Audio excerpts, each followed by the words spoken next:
Hi friends, এই ভিডিওতে আমরা ডিএ মামলার চূড়ান্ত রায়দান নিয়ে কিছু তথ্য নেব। আমরা যেটা জানতে পারছি যে ডিএ মামলার যে চূড়ান্ত রায়দান এই সপ্তাহের মধ্যেই হওয়ার সম্ভাবনা রয়েছে। সেটা বুধবার না হলে বৃহস্পতিবার, অর্থাৎ 12ই নভেম্বর না হলে 13ই নভেম্বর। কেন বলছি?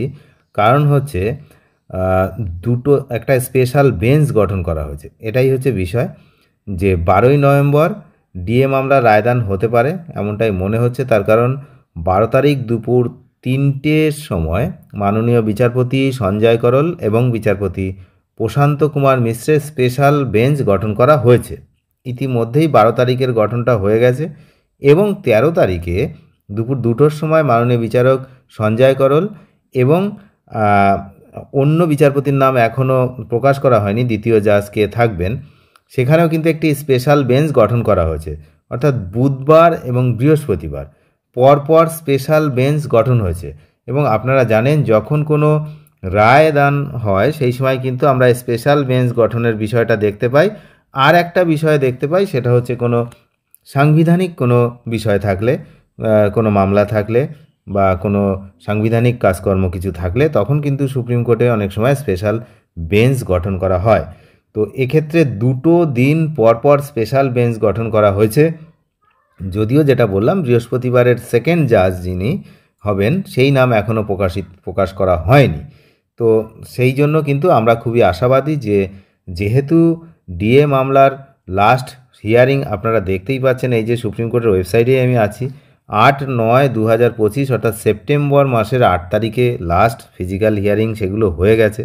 তো তারপরে কিছু ডেট দেওয়া ছিল, আপনারা জানেন 2 সপ্তাহ এবং 1 সপ্তাহ, 3 সপ্তাহ, তারপরে পুজোর ছুটি ছিল। তো এই যে হিয়ার্ড অ্যান্ড রিজার্ভ রাখা হয়েছে, সমস্ত কিছু শোনা হয়ে গেছে এবং এই যে রায়টা রিজার্ভ রাখা হয়েছে। তো সেটা কবে দেবে সেই নিয়ে কিন্তু সারা রাজ্যবাসী এই মুহূর্তে তাকিয়ে রয়েছে। তো এর আগেও মলয়বাবু একটা সাক্ষাৎকারে কিন্তু বলেছিলেন যে অক্টোবর মাসের শেষের দিকে রায়দান হওয়ার কথা ছিল বলে তিনি জানতেন।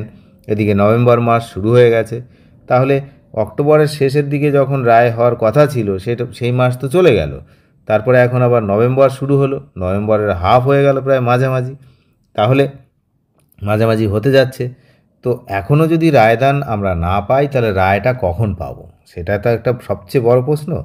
কারণ এই সপ্তাহে রায়দান হবে কি না তা নিয়ে কিন্তু এখনও কিছু বলা যাচ্ছে না। তবে যেটা আমরা দেখছি সেইটাই বলছি যে যেহেতু 2টো স্পেশাল বেঞ্চ গঠন করা হয়েছে তা সম্ভাবনা রয়েছে, কারণ এই মাননীয় বিচারপতি সঞ্জয় করলের নেতৃত্বেই আছে এই বেঞ্চগুলো। তো সেই জন্য কিন্তু আমরা আশাবাদী যে এই সপ্তাহে রায়দান হতে পারে। তবে এখনই কিন্তু 100% নিশ্চিত কেউই হতে পারছে না, কারণ যত সময় না সুপ্রিম কোর্ট থেকে আমরা এই অফিসিয়াল ওয়েবসাইটে কোনো আপডেট পাচ্ছি তত সময় কিন্তু আমরা এটা বিষয়ে কোনো নিশ্চিত হতে পারছি না।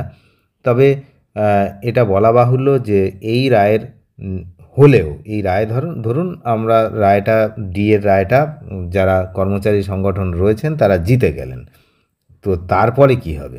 কারণ এর আগেও তো জেতা রায়, এর আগেও একবার জিতে গিয়ে তারপরে বলা হয়েছিল যে সুপ্রিম কোর্টের পক্ষ থেকে যে বকেয়ার 25% এখন আপাতত মিটিয়ে দিতে হবে, পরবর্তী সময় বাকি 50% নিয়ে কথা হবে। তারপরে আমরা কি দেখলাম? তারপরে দেখলাম যে রাজ্য সরকার আবার এটাকে মডিফিকেশান অ্যাপ্লিকেশান করলো, তারপরে আবার একটা লম্বা শুনানি, হিয়ারিং আজ কাল পরশু এরকম করে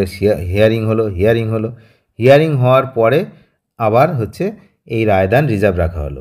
অন্যদিকে যে 3-4টে কন্টেম্পট ফাইল হয়েছিল, যে এই যে 25% যে বকেয়া ডিএ সেটা যে দেওয়া হয়নি, তো তার জন্য যে কন্টেম্পট ফাইলগুলো হয়েছিল সেই ফাইলগুলোর আর কোনো কিন্তু খবর নেই। অর্থাৎ যে রায় মানেনি সরকার, তার এগেনস্টে যে কেস, সেই কেসের কি হলো সেটাও কিন্তু আমরা কেউ জানলাম না বা কিছু হলো না এখনও পর্যন্ত। সেই কেসের কোনো কিছু আমরা পেলাম না, কোনো শুনানি না কিছুই হলো না। তাহলে আপনি এবার চিন্তা করুন যে যখন একটা কোর্টের রায় কেউ মানছেন না, তারপরে তার এগেনস্টে কী ব্যবস্থা নেওয়া হচ্ছে। যদি তার এগেনস্টে কোনো ব্যবস্থা নেওয়া না হয় তাহলে সে তো সেই অন্যায় আবার করবে, এটা তো স্বাভাবিক। তো যাই হোক, এখন দেখা যাক এই বিষয়ে কি হয়। এখন পরবর্তী সময়ে দেখা যাবে যে এবার যদি রায় হয় সেই রায় মানে কি মানে না, আবার কি অন্য কোনো ঘটনা শুরু হয় কিনা। এর মধ্যে আরেকটি গুরুত্বপূর্ণ বিষয়, ইতিমধ্যে আমাদের রাজ্যে এসআইআর শুরু হয়েছে, সেদিকে কিছুটা মানে ডাইভার্ট হয়ে যাচ্ছে লোকজন, মানসিকতা বা সমস্ত কিছুর বিষয়ে সেই দিকে চলে যাচ্ছে। তারপরে সামনেই বিধানসভা নির্বাচন রয়েছে, তো নির্বাচনের যদি প্রক্রিয়া একবার শুরু হয়ে যায় তাহলে ডিএর এই বিষয়টা কিন্তু পুরো ধামাচাপা পড়ে যাবে। তো এমনটাই আশঙ্কা কিন্তু আমি করছি। এখন আপনারা নিজেরাই বুঝুন যে কী বিষয়ের মধ্যে, কোন পরিস্থিতির মধ্যে দিয়ে আমরা যাচ্ছি এই মুহূর্তে। তো যাই হোক, বুধবার বৃহস্পতিবার দুটো স্পেশাল বেঞ্চ গঠন হয়েছে, সেই জন্যই কিন্তু জানালাম আপনাদেরকে যে যদি কপাল ভালো থাকে তাহলে কিন্তু বুধবার আর বৃহস্পতিবারের মধ্যে এই রায়দান হতে পারে। অনেক ধন্যবাদ শেষ পর্যন্ত দেখার জন্য। যারা নতুন তারা নিয়মিত আপডেট পেতে অবশ্যই চ্যানেলটিকে সাবস্ক্রাইব করে সঙ্গে থাকবেন। Thank you.